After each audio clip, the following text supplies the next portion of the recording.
મનસુખભાઈ ગજરાજભાઈ જેતોસરનો નાગરિક છું અને હું અહીંયા 60 વર્ષથી રહું છું અને રેલવેમાં નિવૃત્ત થઈ ગયેલો છું.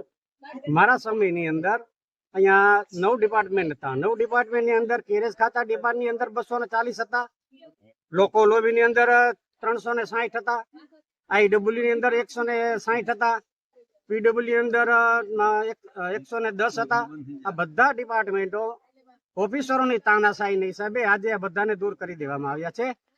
અને અમારો વિષય એ છે કે આ જે પણ ડિપાર્ટમેન્ટો અત્યારે બંધ કરેલા છે એ પછાને પાછા પુનઃ અહીંયા સ્થાપિત કરે અને લોકો લોબીની અંદર જે અમારા ડ્રાઈવર અને ગાર્ડ જે લોકોને અહીંથી બદલી કરી દીધેલી છે તે લોકોને અહીંથી આ જેતલસર જંકશન એવું સ્થળ છે કે ત્યાં અહીંથી 4 જગ્યાએ જઈ શકાય છે અને 4 જગ્યામાં અહીંથી ડિપાર્ટમેન્ટને સરળ પડે છે કે આ ડિપાર્ટમેન્ટને કેમ ચલાવવું અને કેવી રીતે સમય ઓછો થાય તે અહીંથી થાય છે. બીજા નંબરમાં આ ઓફિસરોની તાનાશાહી અમારે અહીંયા એઆરટી એઆરએમઈ અહીંયા અમારે એના માટે સ્પેશિયલ લાઈન લખાણી હતી, એ ન પણ આ લોકોએ ધ્યાનમાં ન લીધું અને અહીંથી તેને ભાવનગર ખસેડી દેવામાં આવે છે.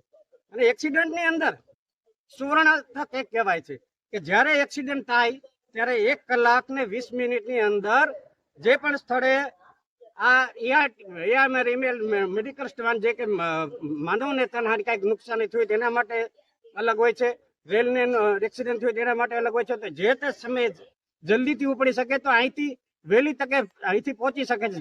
દાખલા તરીકે વેરાવળ પહોંચવું હોય તો પણ 1 કલાક 10 મિનિટમાં પહોંચી જાય, પોરબંદરમાં પહોંચવું હોય તો 1 કલાક ને 5 મિનિટમાં પહોંચી શકાય છે, રાજકોટમાં હજી 90 મિનિટમાં પહોંચી શકાય છે. તો ઓફિસરોને આ સમય મર્યાદા કેમ ધ્યાનમાં ન આવી અને તે લોકોએ એઆરએમઈને અહીં ન આપવાનું કારણ શું એમને સમજાતું નથી. ધન્યવાદ. બસ આટલું બોલી હું મારી વાણીને વિરામ આપું.